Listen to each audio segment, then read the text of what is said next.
All right, happy day. Man, it's cold in here. All right, good morning. Yep. Welcome to Forex.Today, the YouTube community of more than 20,000 foreign exchange traders. We gather here today to conduct technical and fundamental analysis with the overriding goal of planning our trades in advance. Because, oh, you know what? I'm on the wrong scene. Hang on. Let me switch it.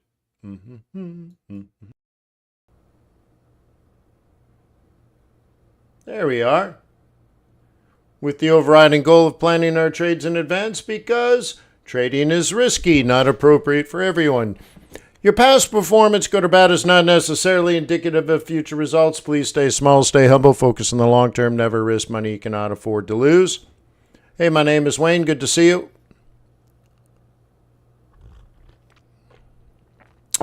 Get that coffee down. Get the camera up. Is that a little better? I guess so. So I hope you had a nice weekend.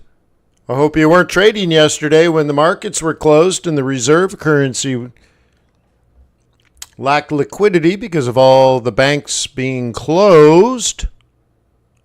I hope you knew that. It's important to know when the markets are frozen. You need to be connected with the markets. So anyways, yeah. So it was Union Day in the United States. We call it Labor Day. It's a union holiday. Oh, is that right? Putting a roof over the deck. That's very nice. Yeah. So how do you guys feel about the markets today? I popped a poll. Please participate. Are you risk on or risk off? Are you risk neutral? Feeling it today. Well, I even took my wife and kids. We went bowling, little family outing, and oh yeah, oh yeah, I feel it in my left hip. Yep, I think I might be getting old. Oh my God. It's like I was doing power lifting or something over the weekend. No, just moving. So anyways, yeah, I'm feeling it too, Jim. So anyways, hey, let's move into a new part of the year. This is very, very important. This is a new time of the year where trading is going to start waking up again. Traders are coming back from holidays. We have non-farm payrolls coming up. We have a Fed meeting coming up. Well, I will show you in a bit that things historically tend to change around now. And we've been at or near all-time highs in many of the stock indices, at least in the United States of America. And, it'd be interesting to see if we get a flipsy-flopsy from all-time highs to less than all-time highs. So, yeah. So, I have a simplified value proposition ladder here, a value ladder. How do you build a successful business around trading and investing the global financial markets?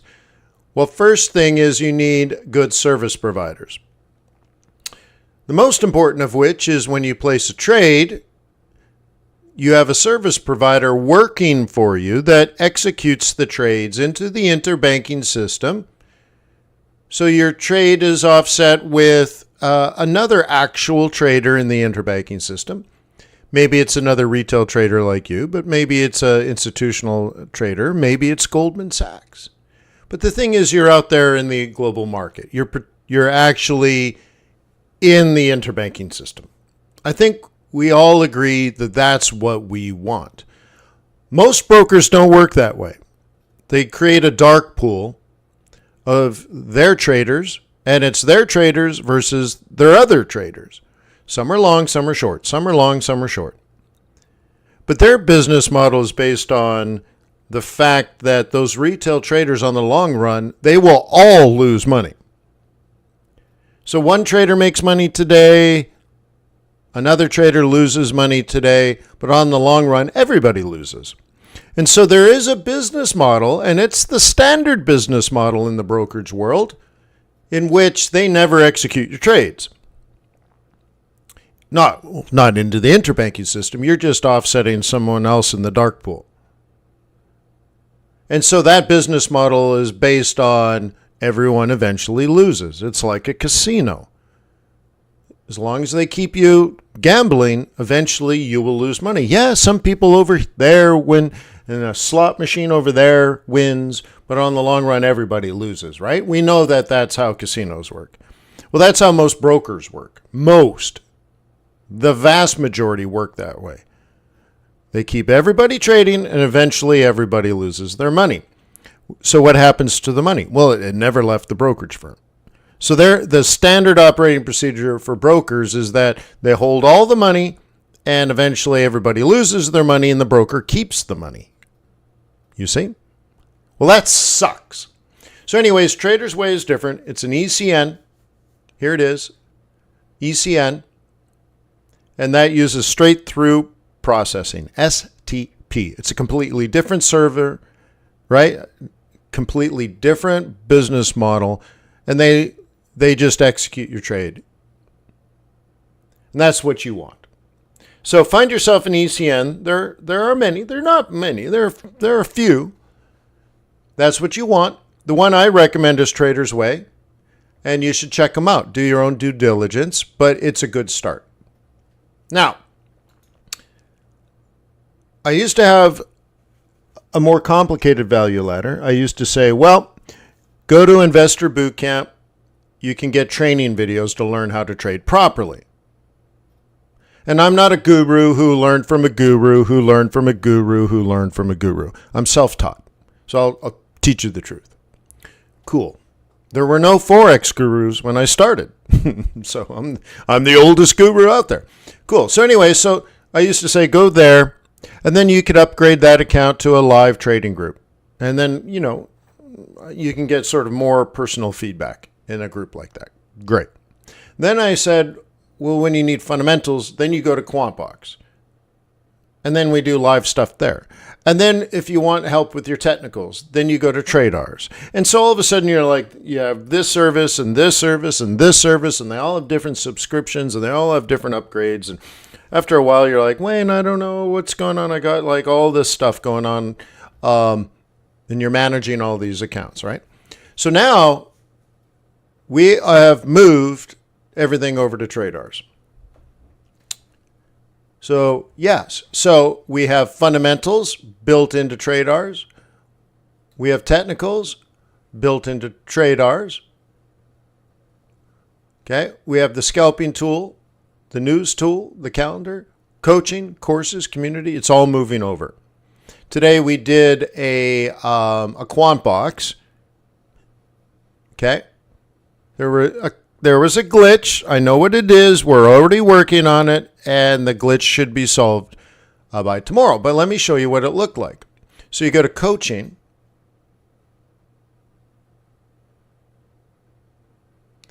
Okay, and for those that are QuantBox subscribers, okay, you have access to this fundamental trading team. And those that have access to this, you please click the arrow button to say that you're going to attend. So this is on Wednesday. There's another one on Thursday. Make sure you click that. And so what it'll do is it'll send you the reminder emails. And when you log in, you just log into the private room. Very nice. And the recording is here. So now we actually have a recording that you can see. Watch this. Is started. All right, good morning, everybody. Welcome Watch this. You ready? QuantBox Live, where we get our global macro on. Oh my goodness, we're on the Tradar site. Yes. So QuantBox has moved over to TRADARS. This is the official. Wait, what? Day. Normally, by, you see, most. Okay, very cool. But you can also watch it this way. Okay, while you're trading, you can just kick it out and have it float over your charts. And so while you're doing your trade setups, you could watch it here on a floating window. Cool. Nice. And instead of stacking all the... all know that just because it's up. And instead of stacking all the videos like we did in the other setup, and you have to like scroll, find the recent one. The most recent one is always just going to be at the top here. And then the next recent one will be here, and the next, so it'll create a carousel. And if you have multiple subscriptions, so this week on the street, that's the date, the swing trading group. Remember, Tuesdays, the week on the street, and then on Thursdays, the swing trading meeting. Okay, if you are, and as a Tradar subscriber, everyone will have access to that, then those videos will appear here, and it'll be in order of which the videos were created, the order of the lessons. So everything will be easy to find. You see what I mean? Just the most recent stuff's here. It's in order. You don't have to go scroll and find it. Okay? Because sometimes in the old method, the newest video would be put at the end, and you'd have to go to page 2 to find it. And you're like, I don't know. That's how the developers thought that would make sense. So anyways, so we don't like that. I'm trying to make it more simple. So all the videos you've just missed in the last day or two will just be right here. So easy to find. And if you're not a subscriber to like the QuantBox section, which is now called the Fundamental Analytics, then this won't even appear for you. You'll just see let's say, week on the street and swing trading. You see? So only what you need or want is available to you. So it's very clean, very organized. This is all dynamically created. Okay? So you only see what you want to see. And someone else with different subscriptions will see what they need to see. Very cool, right? So less clutter, much better organization. And this is now happening. So this is what happened today. And if you weren't sure if it was new, it's labeled new. Can I get a whoop, whoop? Whoop, whoop, whoop, whoop. Oh, yeah. So it's happening, guys. It's happening. Okay? Yeah. So today's week on the street, okay? Today's week on the street is still going to be at Investor Bootcamp. Okay, but maybe by Thursday, the swing trading will be over here. We'll see. Dude, the amount of development work going on right now is insane. I'd also like to almost tell you that over the last 2 months, 2 different teams have been working on an upgrade project. Okay? 2 different teams, 2 different projects, 2 different upgrades. And they're both done. I'm not going to show you them today, but there's massive upgrades going on. Also, I just hired somebody for a 3rd project. And we're going to start this upgrade. And I can't tell you about it. I do know you want it, and you've already told me you'd pay money for it. So I'm investing money. And I'm building something for you which nobody else has. Yeah. And I think you're going to love it. And I'm going to be able to offer it to you for a lot less than originally thought. Whoa, whoa, whoa. Whoa, whoa, whoa. So there are 2 parts of that project. The prototype for the first one's supposed to be ready in the next day or 2. And then I have to hook it up to Amazon Web Services and hook it up to their AI engine and then do something really cool with it. So again, you don't know what the hell I'm talking about, but I want you to get tingly anyways. Okay? This is like, I don't know, Christmas.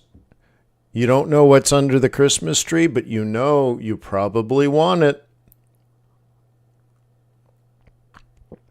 So on top of all the things I'm doing, I've been doing that. So, and I just hired the person today to do that next step of hooking it to the AI. Oh, I know. It's too much. You're like, Wayne, it's too much. I know it's too much.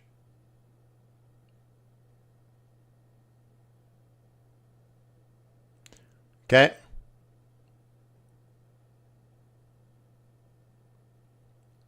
Okay, hang on, Mark. Well, first of all, don't subscribe twice. In that sense, let me ask you a few questions. Are you using the Chrome browser?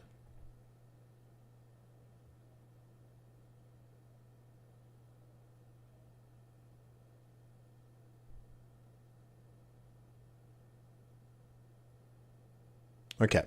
Second of all, are you in the profile? Where's the profile? Are you in the profile that has the Gmail address you registered?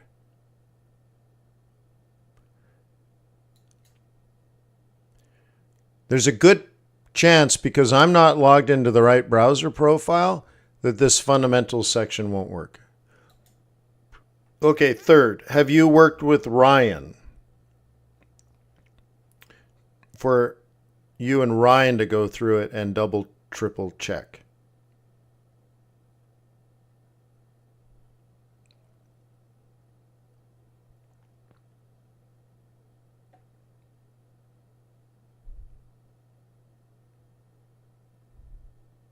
Okay.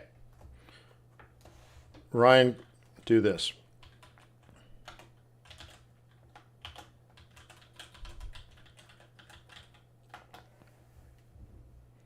Okay. Have Ryan double, triple check. Because Ryan can also go into the back office.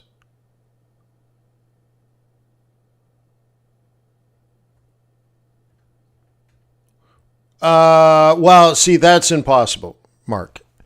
So that might have happened, but it's impossible. It's not like we just bill twice. Okay? No, it's all automated. But I will look at that. Let's deal with that as a separate issue. And then we'll look at that issue, and I will take care of you. Yeah.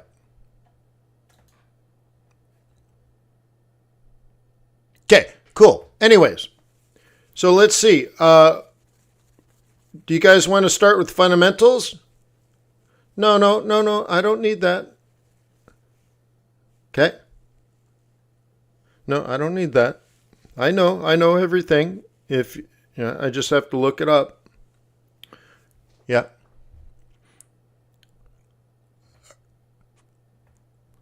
Okay, we'll start with fundies. By the way, Jim, I moved fundamentals over here for you. All right, so looking at this already, Mark, it noticed I'm in the wrong profile, so I have to switch the profile.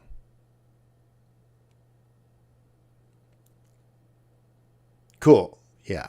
Yeah, well, that was specifically you, Jim. Thank you. I think you're right. All right, taking a look at the world, we're trying to figure out risk on or risk off. Okay. All right. Thank you for participating in the poll, by the way. I really do appreciate that. Okay, so let's see. Right now we have yields down, but I think they're on their way back up today. Oil's dropped a little more even since this morning. Okay. All right. I think we had 55 on this at one time, right? Gold flat. So Prince wants, right? Ben wants gold. Okay. It's going nowhere. S&P 500 not up. And we can talk about this in a bit.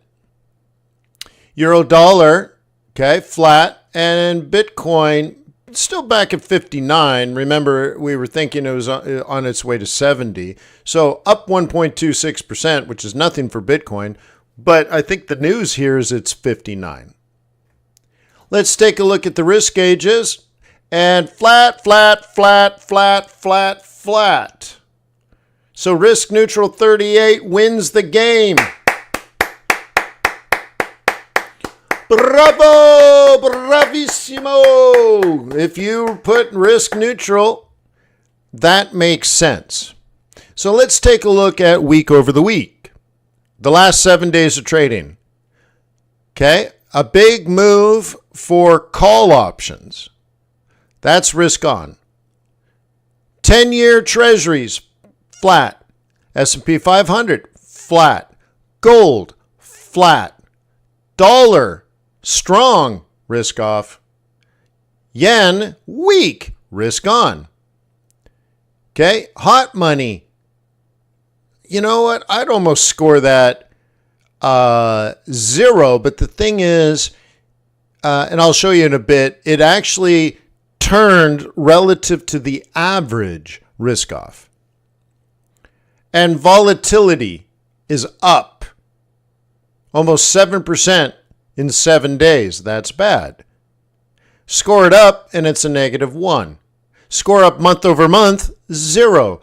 And today, well, we haven't really gotten back into the game yet. So, risk Neutral, neutral, neutral. Aha. Good way to answer this, right? And I apologize for this preview mode. It thinks I'm logged in as a developer because it's tagged me. I have to clear my whatever. All right. Cool, right? Taking a look at the scatter plot, and nothing's happening yet, although it's a little different than a few hours ago. To me now, it looks a little more like this. Would you guys agree? How many people would agree that that's how they interpret this scatter plot versus a circle? See, it was a circle a few hours ago, so things are on the move. How many people would agree? And if you disagree, please tell me, do you disagree? Because this is an interpretation.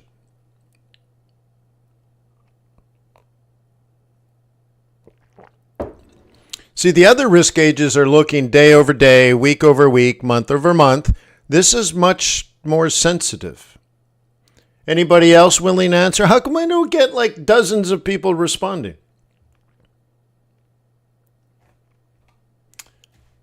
Huh? What's going on? What's going on? Nothing's right, I'm told. Come on. Really? Still nothing. Thank you, JP. I can always count on anyone named Jim, James, Jimmy, J-Dog.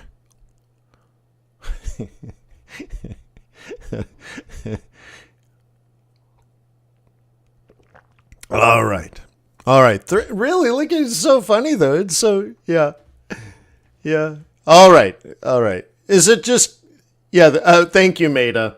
By the way, Maida, you and I, we should probably schedule an opportunity to talk later this week. What's your availability? Maybe email me what day works best. Tomorrow's Wednesday, right? Maybe tomorrow morning?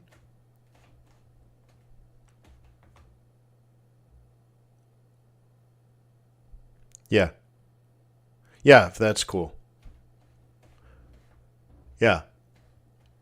Anytime. Cool. All right. All right. Cool. Perfecto. Yeah. All right.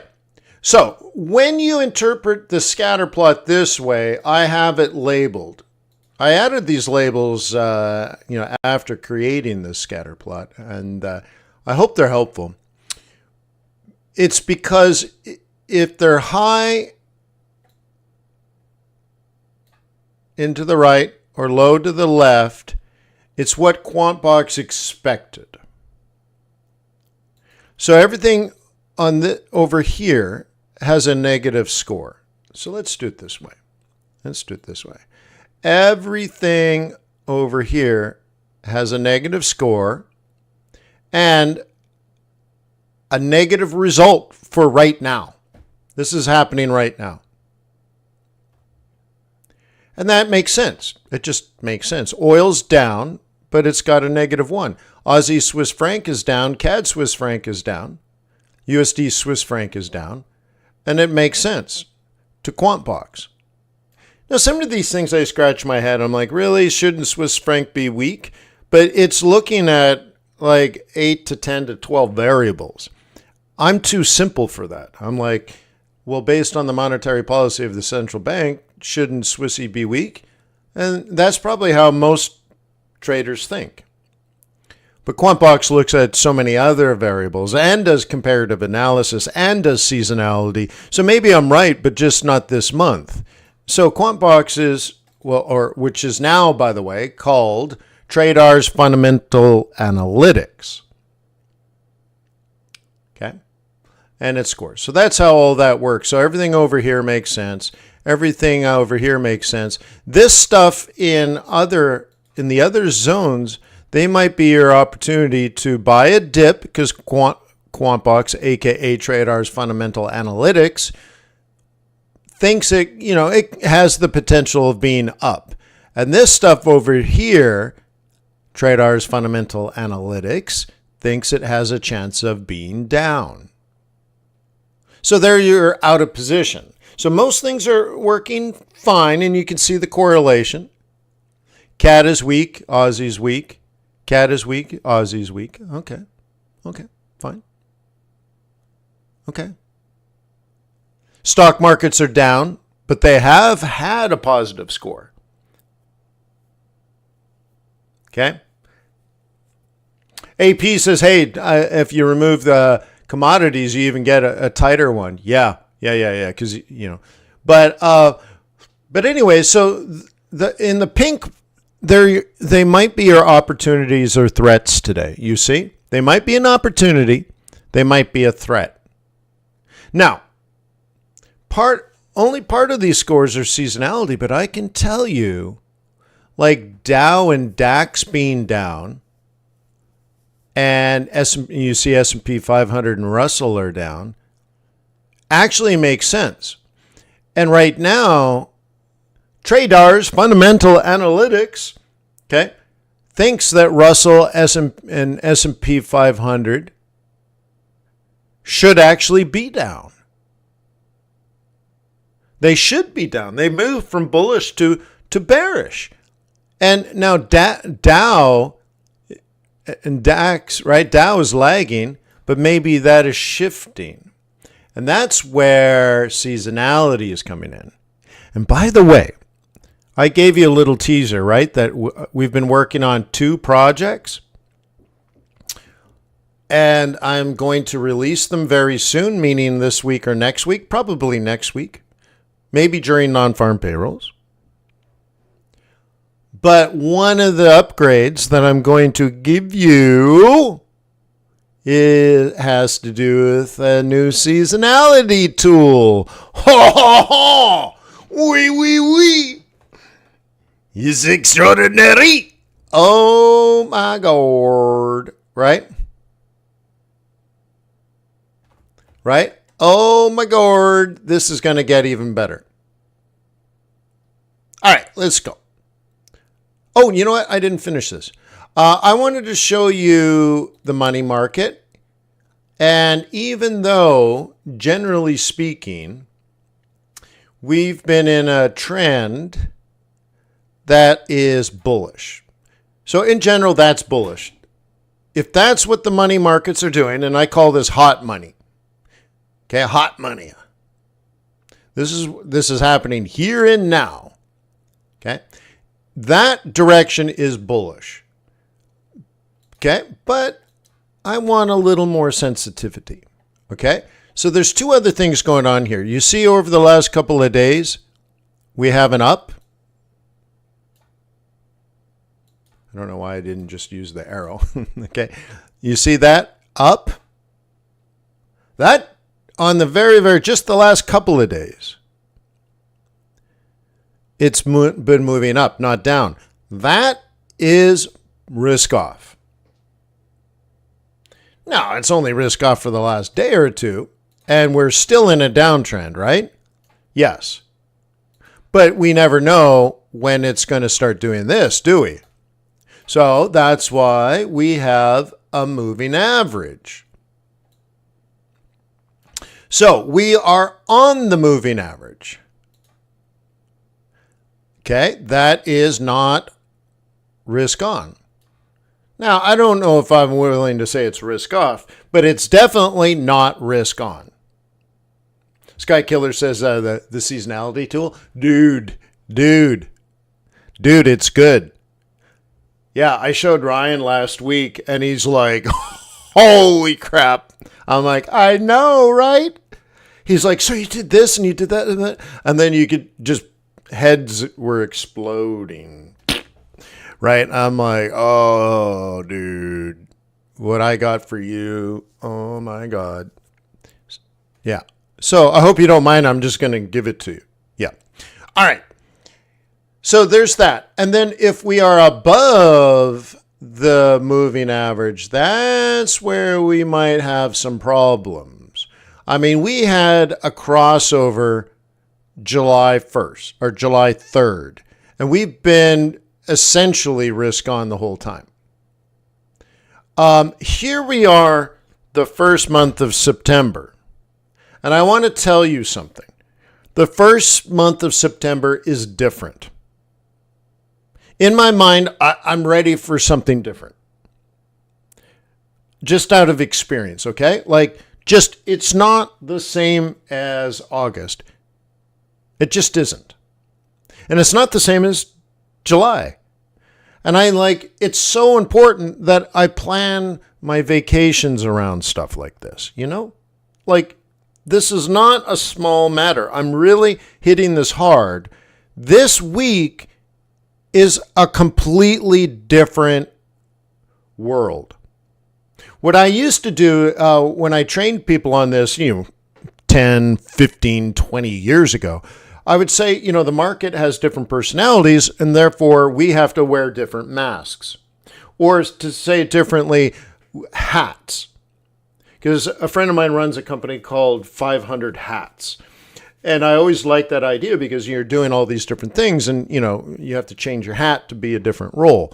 Okay, take your baseball hat off. You're not a baseball player anymore. Put a hard hat on. You're a construction worker, right? This is when you show up today, the Tuesday after the long weekend, you change your hat. We're not shooting at rabbits anymore. Anybody sick of shooting at rabbits? Uh-huh. All right, so hunting season has changed. And we're going after bigger game. But there's different game this time of year. And by the way, about 2 weeks ago, the geese have started to return back to my lake. The ones that fly to Canada. We have two. We have the tourists and we have the locals. Now the tourists are back. They just showed up 2 weeks ago. So it's different now. I want you to think that way. Like, we are in a new season. That's why we need to have seasonality. And so and by the way, what is the biggest day of summer? I've trained you to be ready for a complete change in the market conditions in a particular day in the summer. Does anyone know what day that is? Yeah, but what is the date? Because not everybody knows that date. Let's be specific. What is the one day? The one day. The one day. Yeah, July 1st. And that's July 1st. And the market shifted. Now, here's another day. The end of that. The end of rabbit season. And it's this day. So, does it matter? Does it mean it's going to go up and up and up? No, I don't know that. But I am willing to accept if it does. See, what does an amateur trader do? Up, up, up, up, down, down, buy. Up, up, up, up, down, down, buy. Up, up, up, up, down, down, buy. Up, up, up, up, down, down, buy. Down, down, down, down, up, up, buy. Down, down, down, down, up, up, buy. Down, down, down, down. And right? And they don't see the change. Nor do they anticipate the change. And of course, what we're supposed to do is see that. And then you get a new direction, right? This is, oops, that was supposed to be blue. Come on, blue. There we go. We're supposed to be able to see this stuff. And let me tell you, it's not easy, is it? But what makes it a little more easier is that you anticipate that it's probably going to happen somewhere around here, right? And then if it does make a lower low, then you can anticipate the lower high and you're no longer a bull. Where amateurs, they buy on the way up and then they buy on the way down because it's reactionary. And I'm not saying that's because they're dumb. It's just, it's very difficult. And one thing to help temper the difficulty is anticipation. Now, how do you anticipate? Well, it helps if you have 10 or 20 years of data that suggests this change in direction happens around that time. So then you can say, well, somewhere in the next week or 2 or 3, we might see a change in direction. And then suddenly you see a lower low and you're like, ha! Okay, and then you get ready. Okay? And my point today is this is an important time. I don't want this to happen. And I don't think it'll happen because I'm thinking monetary policy. But it could happen for a while. And I just want you to be wide open. Now, this is hot money. This is changing. People make very, very short-term decisions here. That's why it's good. I mean, it's not like you flip your 10-year T-note 5 times a day. But the 2-year market, think of it as at least $1 trillion of short-term cash. And market participants, institutional market participants, banks and insurance companies and all these big players that play in this market, oh yeah, they make short-term decisions. Yeah. So this could monkey around. Now, when we look at the options market, I'm not a sophisticated options trader, but from my point of view, and if I'm wrong about this for you guys that know more than I do, then I apologize. But in my interpretation, it seems to be most people are looking at like 30 days, maybe a little longer, 45 days. Now now there's always new contracts being written and expiring and all that, but I don't think most people are in it for 7 days or less. I think most are in 30 to 45 days. Am I wrong on that, or is that a reasonable generalization? Can anybody correct me on that or confirm it? It's how I'm thinking about it. And it's but the problem with that is that's how I do it. Right? That's how I do that. But there's so many different ways to trade options. Anybody? Anyone confirm or correct?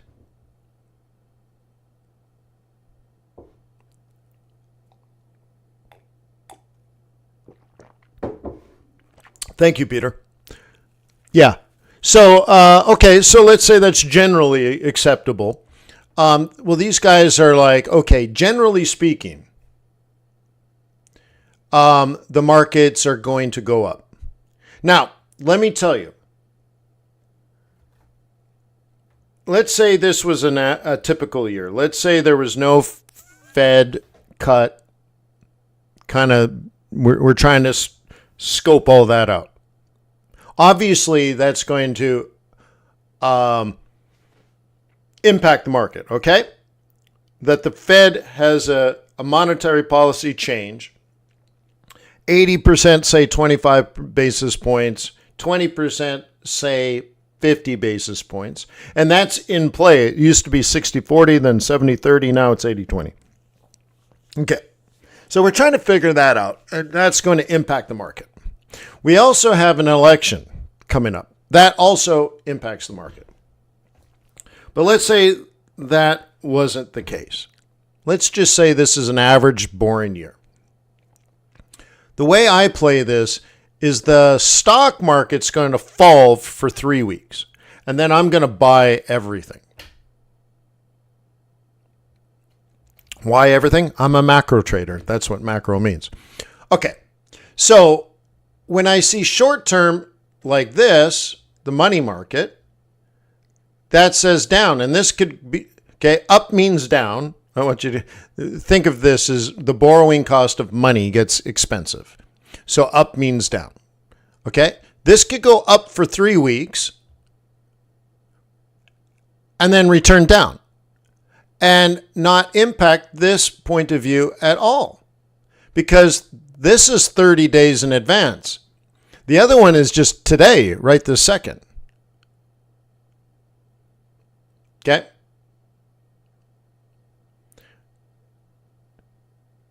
Yeah, are you doing? Yeah, David, are you? I messed around very briefly with 0 day. Are you doing any 0 day?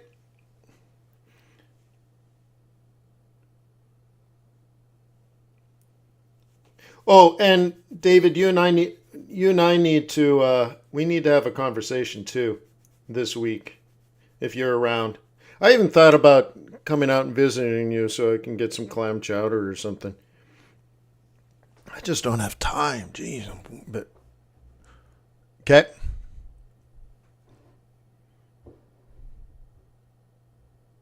Oh, you're busy this week? Email me when we can get together. Yeah. But we definitely, that thing we talked about after lunch. Yeah, I need to square that away with you and all that kind of stuff.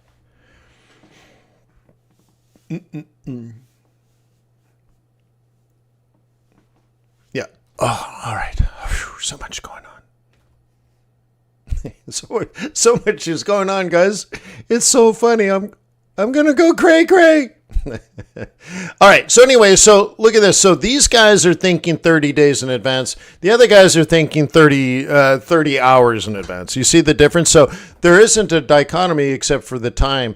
And in a normal year, like I would be thinking the same way as these options traders. Meaning I would let the stock market fall for 3 weeks and then buy. That's how I think. Now, I don't know if I'll get the opportunity, but I want you to know, going back to that previous conversation that we had on the hot money, that I would expect the hot money to go up like we're seeing, and then I think it would go back in the direction of the trend. Meanwhile, that means if you turn it the other way, because how do I interpret that? Or why is the hot money doing what they're doing? And this is where, gurus miss all this stuff, right? They don't know why it's happening. They just know a correlation. What's happening is they anticipate the stock market to fall. That's why I have it set up the way it is. Hot money sees the potential. Okay, so you can go to S&P 500. Okay, look. If this is going up, then short-term money traders, short-term treasury markets think the S&P 500 has an increased chance of falling. I do too. So if I was trading this market, that's probably what I'd be setting it up as, right? Oh, David, now I realize what you said. No to the 0 day. I gotcha. I tried them. There was too much return of capital and not enough return on capital, but it is still interesting. But anyways. All right, so cool. So that's what's going on. We think the stock market could fall, and that's where you go to seasonality. Well, okay, what tends to happen? And so now let's go to like the S&P 500, for example. And you see this, it's not until like September there's a low and October starts an up. But this does not mean September up. This means September down. This is a down month. This is a down month. A solid down month. In fact, it's the worst down month. See, this is a down month. This is almost double the down. Well, 50% more down. This is a downer, guys. We are in a downer month. And it doesn't matter if you look at 10 years or 5 years. It's a downer of a month.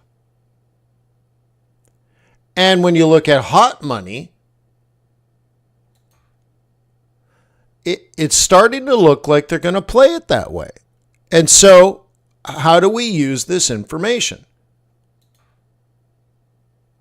We use this information by setting up an ambush in the future. Okay?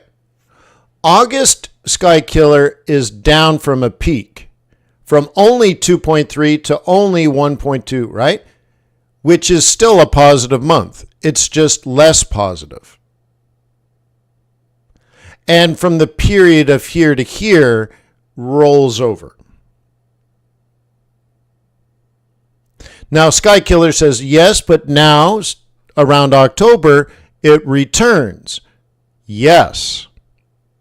So, what I normally do, and this is the whole difference between amateurs and retail, and the way that you want to use TRADARS fundamental analytics, is that somewhere in September, you expect the stock market to fall and then return up all the way to the end of the year.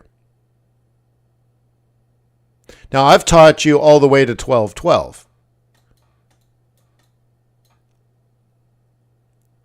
So, what I normally do is let the stock market fall, and somewhere around the third week of September, I start accumulating positions again. Oh my gourd. That amount of information there is worth a lot of money.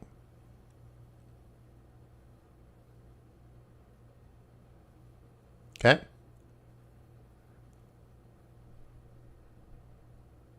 I could walk into an institutional trading firm, and teach them this and charge them $50,000. And they'd be happy to have that information. Now, is that hyperbole? No, actually, no. I can go in and prove it and teach them and train it, and they'd happily pay 50 grand just for that. Okay? Now, Daniel says third week of September is the Fed meeting. Well, so that's the interesting part, right?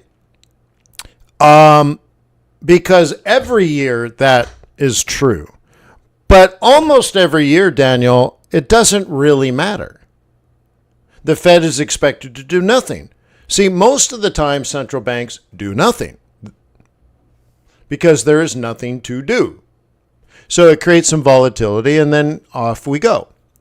So what gets complicated this year, because I'm telling you my intention. Okay? This is my intention. It's like I'm preparing to fight Mike Tyson in a boxing match on YouTube. Hey, you never know. It could happen. Okay. So I create a plan and I train, right? Do you know what Mike Tyson says about boxing? We all have plans. We all have good plans until he hits you in the face.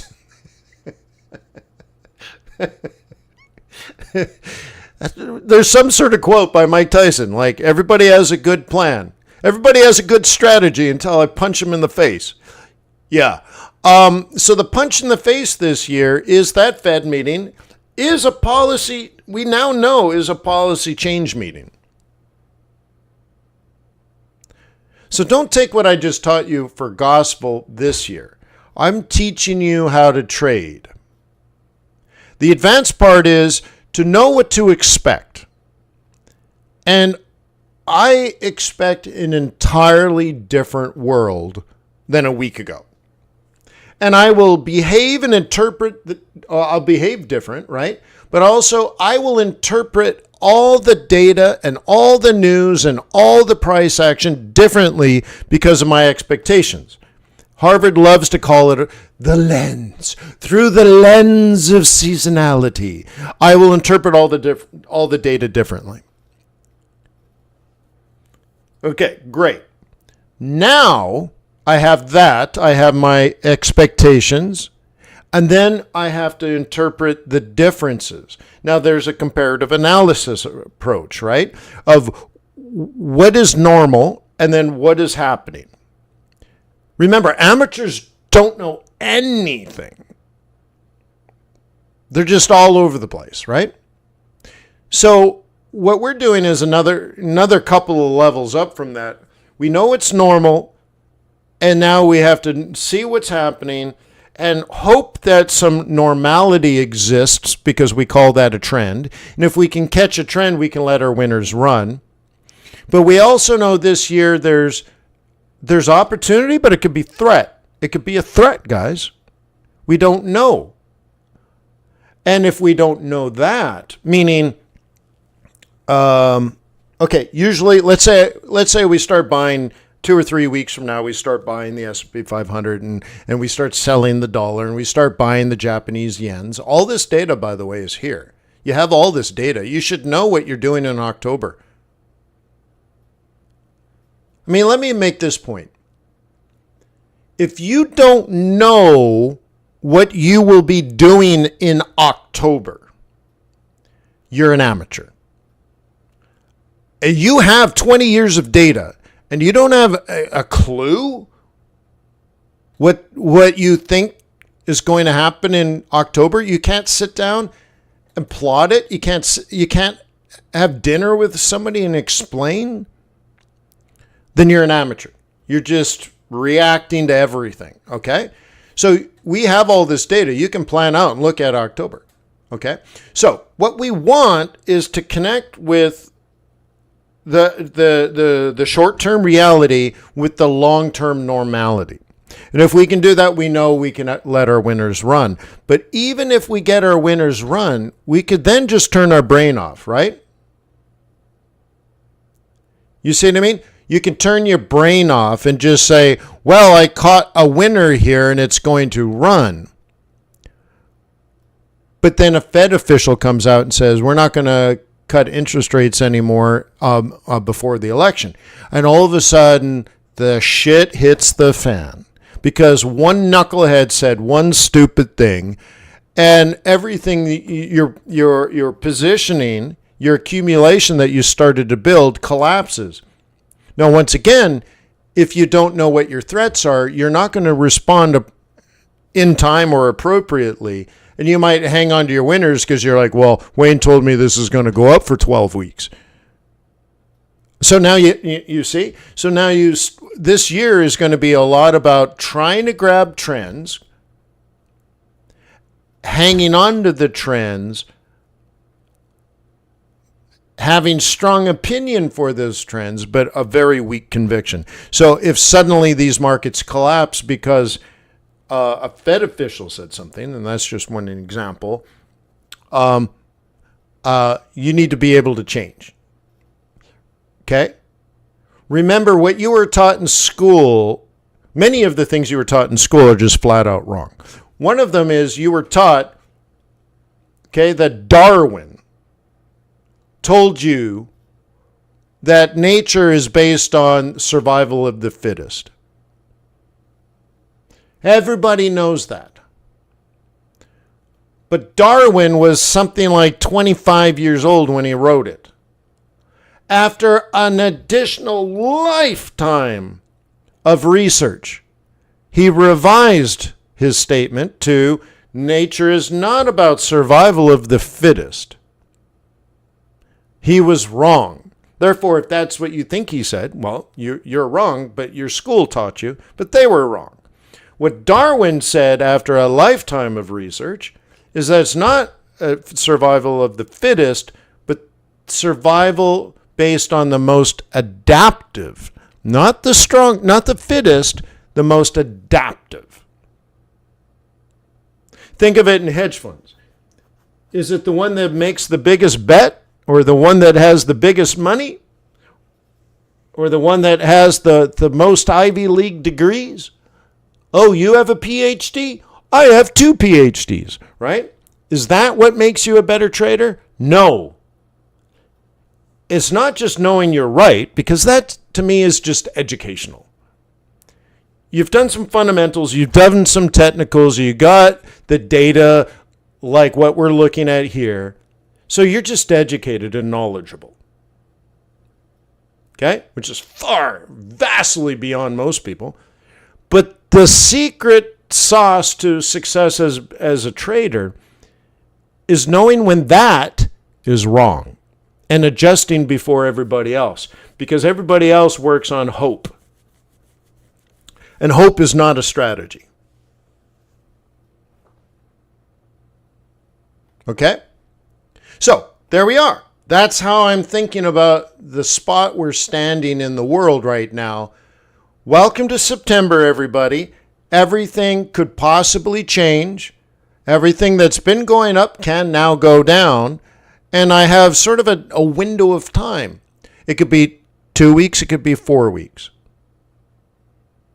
And somewhere in that window, 2 weeks from now, 3 weeks from now, 4 weeks from now, I'm probably going to be buying dips and accumulating positions. What does that mean? Let my winners run. Does that mean I'm day trading up? No. I'm day trading and I'm swing trading and I'm positioning.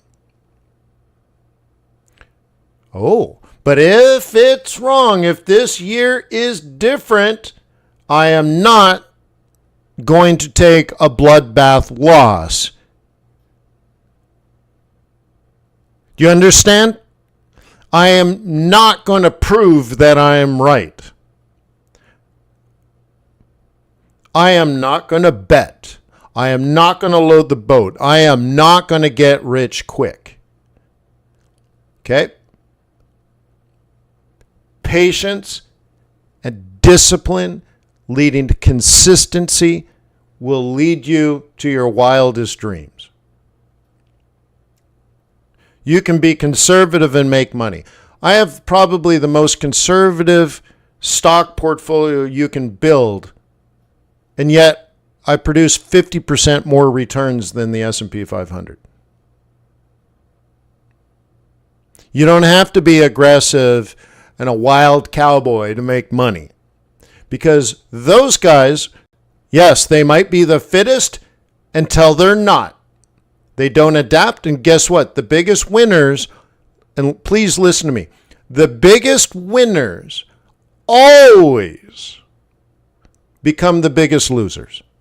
Because return is a function of risk. So if you make a lot of money last year, and things change in the market, like a Fed policy change, you can go from the biggest winner to the biggest loser. In fact, not can, probably. Okay? Do you know the worst way to choose a hedge fund? Find one that's made a lot of money recently and invest. It's statistically almost perfectly a way to lose money. Find the biggest winners and invest. As soon as market conditions change, they underperform. Okay? So in this case, all right, Peter, Trader Ward, this tells me wait and accumulate. Accumulate means buy it, buy a position, let it run, let it pull back, buy another position. Let it run, let it pull back, buy another position. Let it run, let it pull back, buy another position. We call that a trend. Cool, right? And so now we're facing this potential for a downward move, which would be stock market down, US dollar up. Okay, Rand is already moving. 6 minutes ago, we have this up. So dollar strength there. But, to start the week, I want to look further out. Okay, look at this. 21 minutes ago, okay, a 0.31% bullish move. Once again, dollar strong. This is indicative of risk off. Okay? Yen's falling, risk off. Pound yen down. Kiwi yen down. Another pound yen on a smaller time frame, down. That is risk off. Yen coming down even more, even against dollar. So yen is stronger than USD. Now there was the Bank of Japan wrote a statement to the government of Japan. I think it was last night. It might have been Sunday night. And reaffirming they're going to raise interest rates. Now, I kind of chuckle because clearly that would create yen strength. And we see this across the board right now. This is all right now. This came out an hour ago, right? yen is definitely strong. I chuckle because we've known this for almost 6 months. But now the rest of the world is finding out. Which tells us we're just, at least 1% smarter. Okay? Because we've known it. I have a graph. Yeah. All right. So anyway, so we can go further out and look at longer term charts. Okay. And so let me zoom up here. And we see right now we're in this little move here. You see the little red candle? That's a live candle. Let me zoom in here. Okay, so the vertical line was drawn 2 days ago. Okay, and now the markets are open again. And this is where we are. This red candle, that's live. Okay, so if this comes down from here, then you get yourself in a situation, okay, like this. Okay, now, how does this matter? If you already anticipated that the U.S. stock market's going to fall for 3 weeks, let's just think about this. I just went through it. And we can see that the 5-year and the 10-year almost always has the stock market coming down for the next 3 weeks. And when that happens, currency correlation with the stock market come down tells you almost always the yen gets strong in that period. So I want you to be able to thread the needle here. Oh, if the U.S. stock market falls, then the Japanese yen very often, not always, but very, very, very, very often gets strong, which means yen pairs come down too. And when the stock market is expected to go up or is going up, then the correlation, right, would weaken the yen. Therefore, yen pairs up. Stock market down, yen pairs down. Stock market up, yen pairs up. Would you be so kind as to actually type that? Would you please type this so I know that you're putting this into your brain? Stock market down, yen's down. Stock market up, yen's up. Will you please type that? This is called anchoring. You're anchoring it into your brain.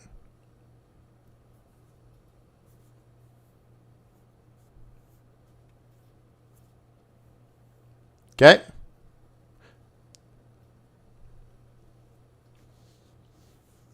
Thank you, Jim. This is a very important thing. I hope that you would actually do this. This is a sign that you have what it takes. Because imagine if you can't do that, how can you do the hard stuff?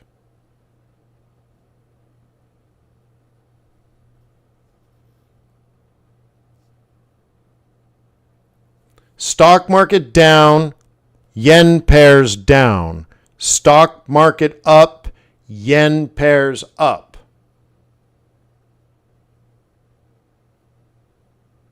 Okay? This is anchoring. This is me being a good coach, not some YouTube guru idiot. Okay? There you go, Sky Killer. Yes. So, while you do that, and once again, I shake my head. If you don't type it out and you don't do that, I'm not sure what's going on. Okay? If that's too much work, I'm like, oh my God. But anyways, if you already expected the stock market to fall for 3 weeks, then couldn't we get a bunch of down candles from now? Do you see what I'm saying? So therefore, your strategic outlook would look like this, wouldn't it? Oh, the yen pairs have been up for days. Uh-huh. So it's going to go up more and more and more and more, right? Not necessarily. So I wouldn't just take this as gospel, but this is how you want to use the TRADARS technical analytics and say, okay, we've had a 5.5% bullish move on this. Okay. Now open your charts and try to align seasonality. We don't know if it's going to show up. I must reiterate that. We don't know if this year is like the last 5 years or the last 20 years, but it could be. You see, it could be. We're not trying to be right all the time. We're not trying to beat the market. We're not trying to be smarter. But what we're trying to say is, if we recognize what is happening, we should take the shot.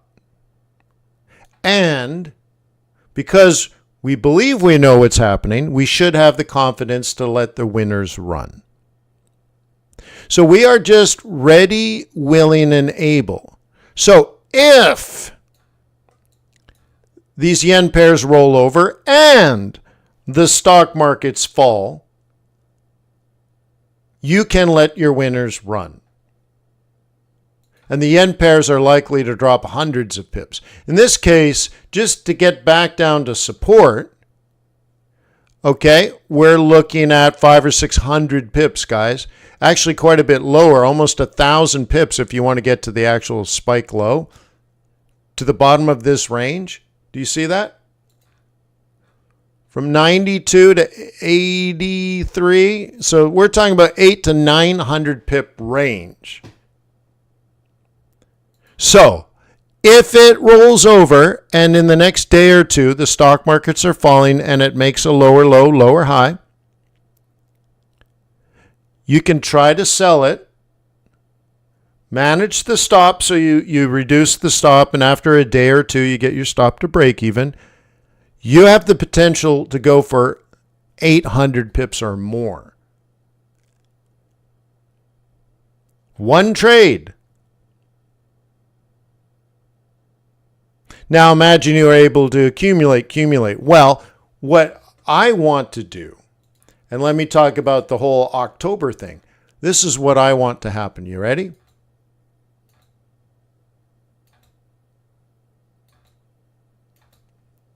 And that's what it looks like between now and the end of the year. Is that what's going to happen? I don't know. But I already have it in my mind. So in my book, I say, if I can see it with my mind's eye,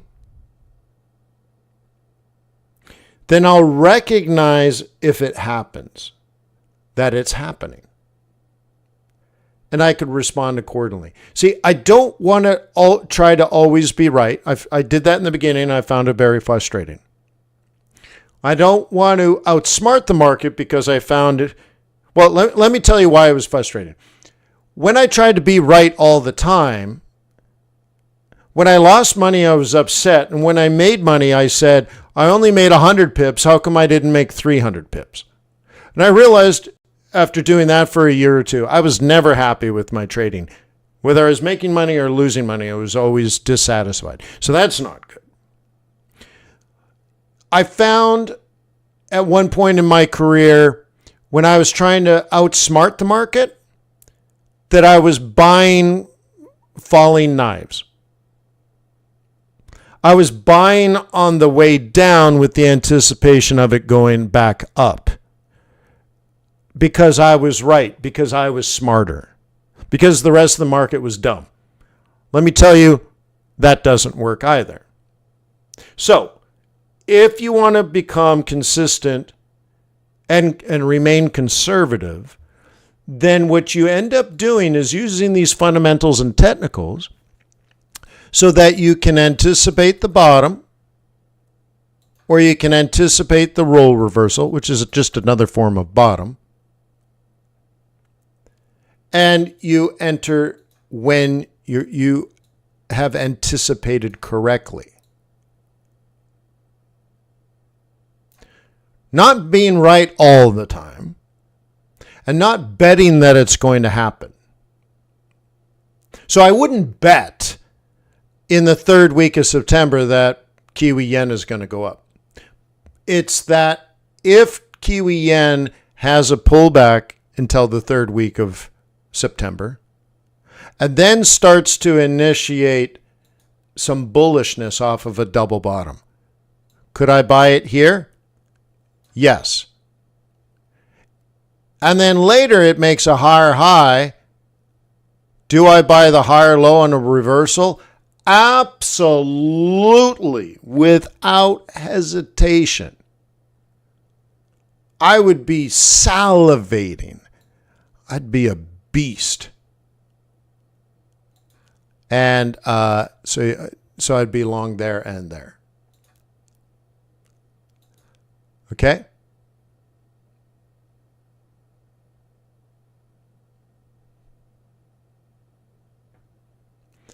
Okay? Yeah.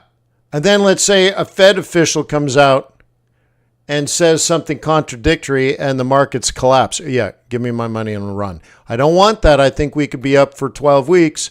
But if we're in week 5 and it collapses, I'm not going to be stubborn and hold lower lows. Never. Never, ever, ever. Strong opinion.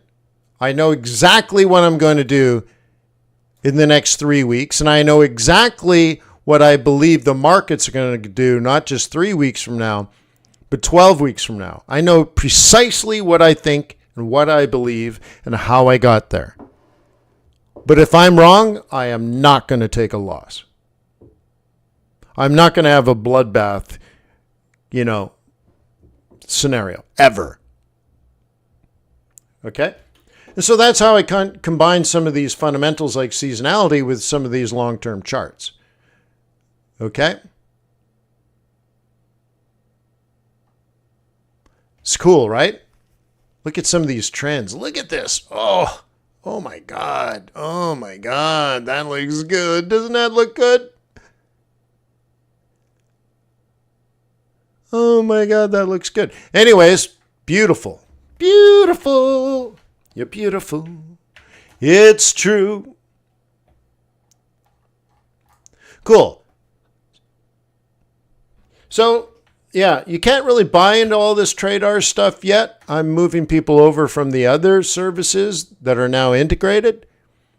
But very soon I'll have some memberships for you that will unlock these. Right now you can't really unlock these things. Okay?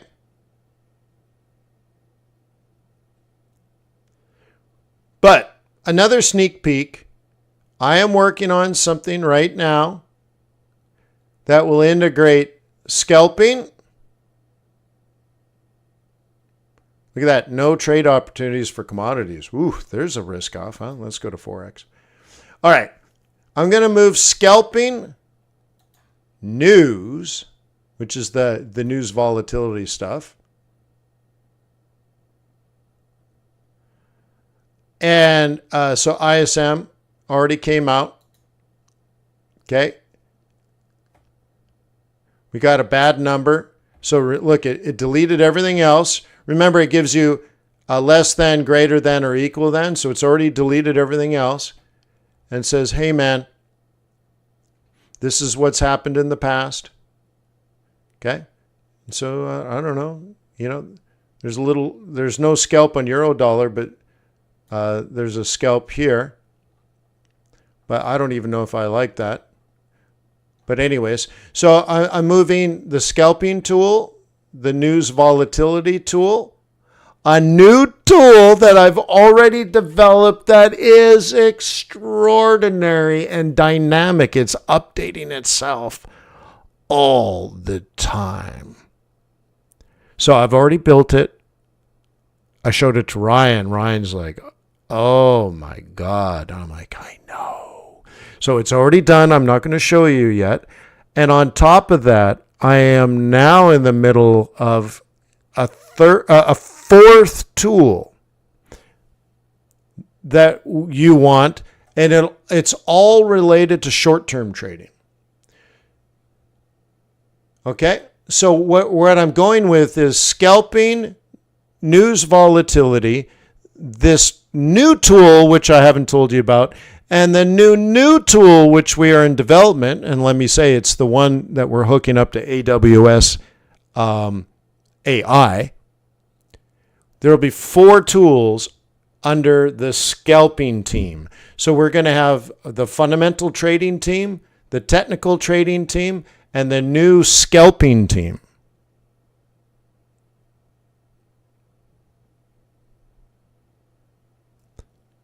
So I'm breaking everything off into teams. And the teams are available in the coaching area. And I'm telling you, oh my God. I can't wait to tell you. I can't wait to show you. It's like it's either happening or it's already built. So for those that love to trade the 5-minute chart and the 15-minute chart, I have something for you. Oh my God.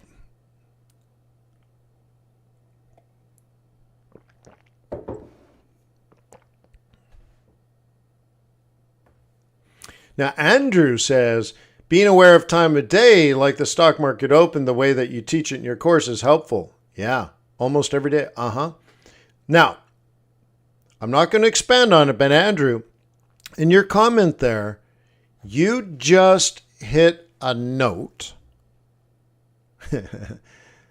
on the tool I have already now built. But what if you knew what you're saying here? Again, I'm not going to say it. I'm not going to actually say it.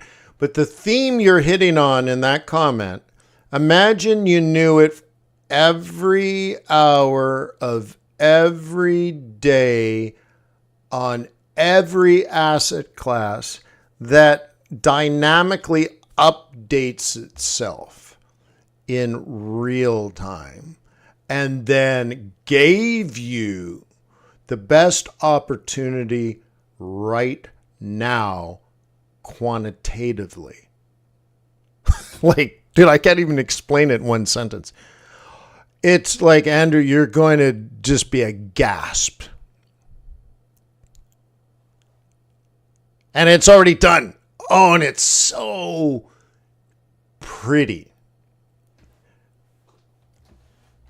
And it dynamically updates itself quantitatively. And it's like, oh my God. Oh my God. Oh my God. Yeah. Anyways, cool.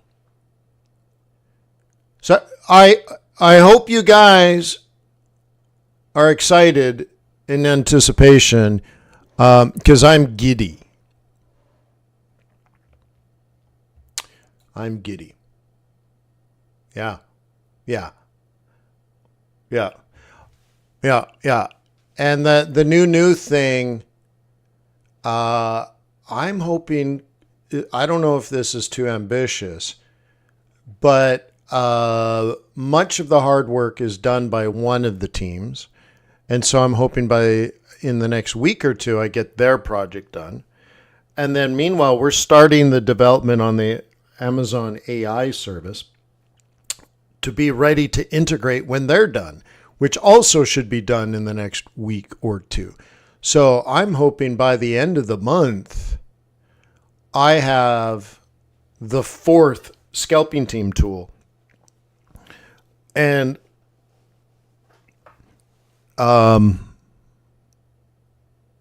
yeah, it's cool. Yeah, it's cool. It's cool. Very, very cool.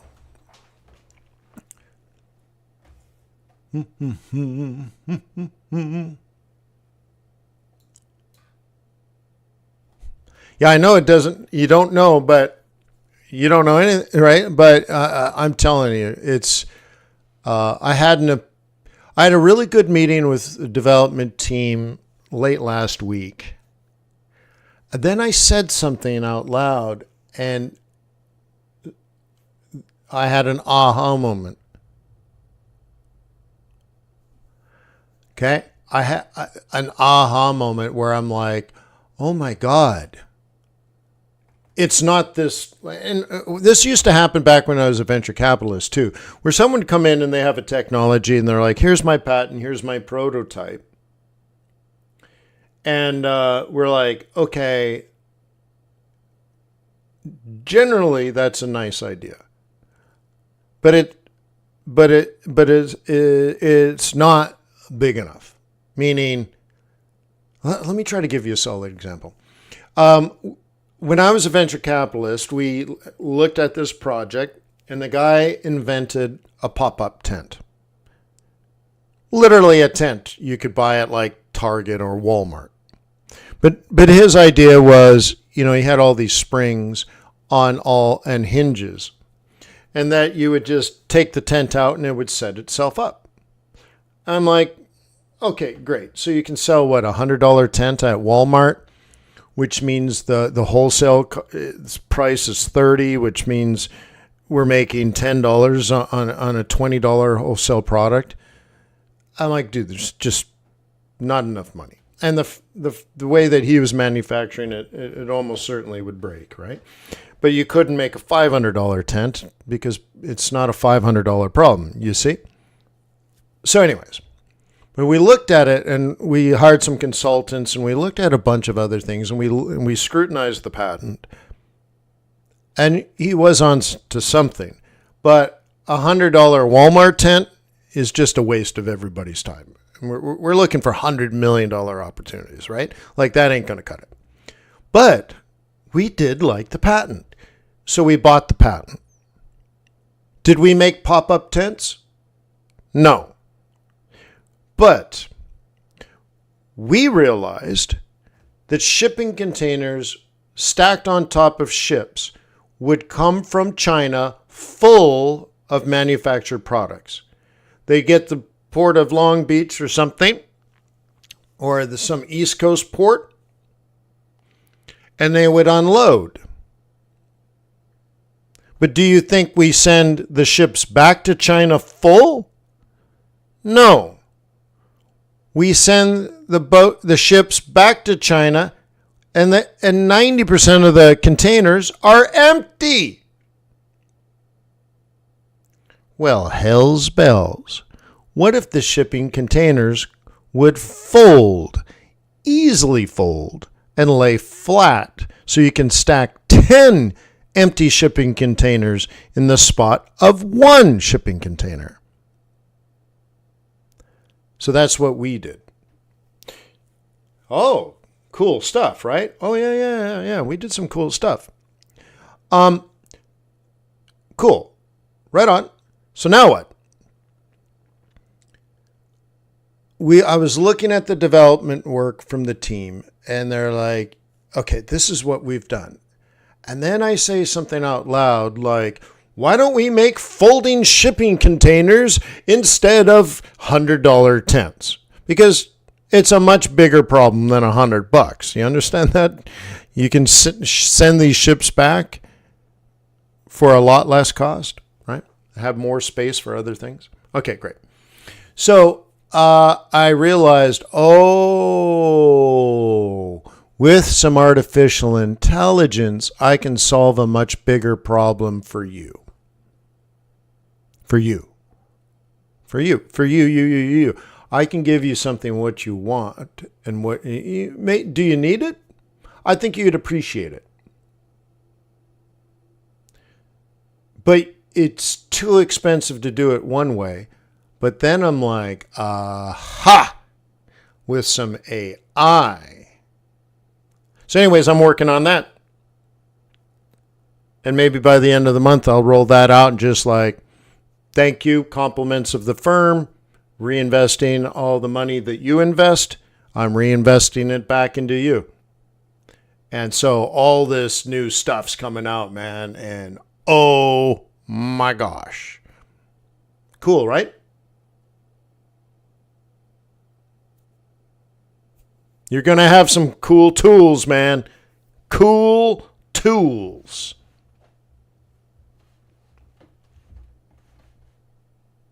Okay?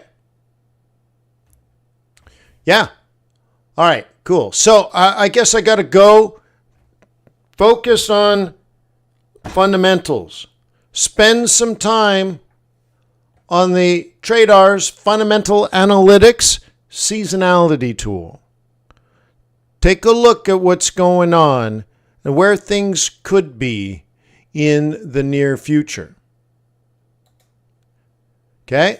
And be prepared for changing market conditions and understand it may only last a month, but people that don't know it's coming are usually negatively affected.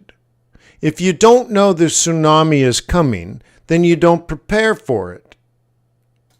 Right?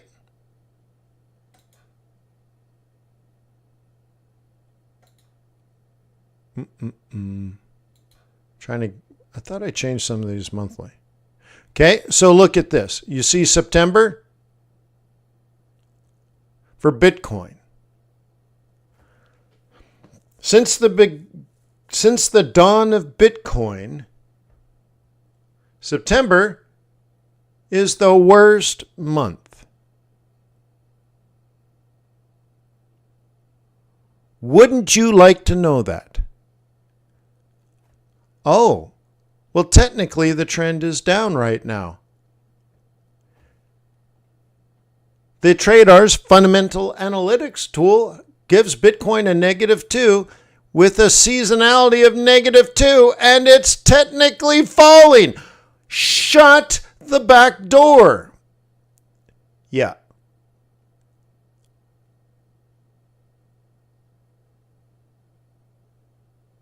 Okay, look at that. Projections of getting to 57.6. Yeah, looks like, did that just flip? Wow, that just flipped negative, huh? So anyways, guys, look, I've built an institutional quality platform for you. Okay? You're going to move from amateur to professional as long as you use the tools. And I'm going to bring in not just the tools, but the coaching, the courses, and the communities. Okay? So that you have the help and resources. I want to be on your team as your economist. Imagine you could tell somebody that on your trading team, you have a Harvard economist. That's me. Okay? And performance coaching, and training courses, and collaborative community aspects of being able to ask questions and get answers. This is no longer a dream. It's all coming out this week. It's all being unlocked one at a time, and then I'm going to show you all the upgrades because it's even better. It's even better than amazing. So peace on earth. May the pips be with you. May your profits be above average.